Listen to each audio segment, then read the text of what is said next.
téma. Vadit jen tmou je vlastně příjemné. Psát básně těsně trpulostí, aby se hrůvky nadnášely ve mně duch, aby zrachtal v mých páteřních ovcích. Občas se polechtat, zasmát se hamraně, když praská démonický kašel z pas. Milujem žiletkami. Krev teče na štvaně či na straně, vždyť je to jeho pas. Už jsem mi oholen a můj to peřin, trošku mě zmáčkněte, ať vám vše uvěří. Povinný sonet ulovit a předat ho řezníkovi.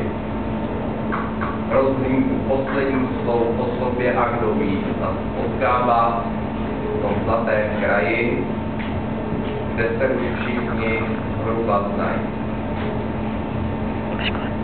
Pátá romantická variace, starostí téma, věře, prosím.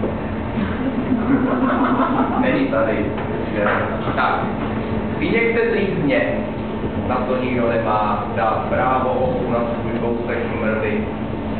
Vyněchte trýzně, jaké jsou raní s když jde světit, co je lepší kurvy, když konečných potulných demokratů to stejně jednou zemřou jako chci, je všeho počátkem.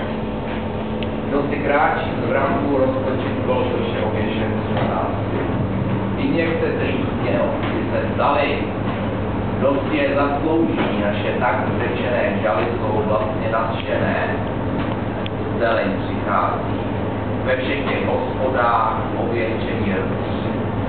Ve všech těch hospodách, kde jsme se všichni zapomněli, jsme lepší, zasloužíme něco, tak co bychom chtěli. Když chtěl bych vejít vyprahlý, jak vymaškaná hudba, otevřu ta vysoká vedlavá vrát, zahrada, tůně, tohle tímce, vypouští anděličky muskulí svítem, stromy vlasaté češou s africkými prsty, dlouhé vlny řeky tráv. Narazíš na démantový břeh, aut. Ptáci břehu, růže poučuje rozpučená poupata, je křehká ve své otevřenosti, zatímco ona jsou světá a kovová, když chtěl bych vejít.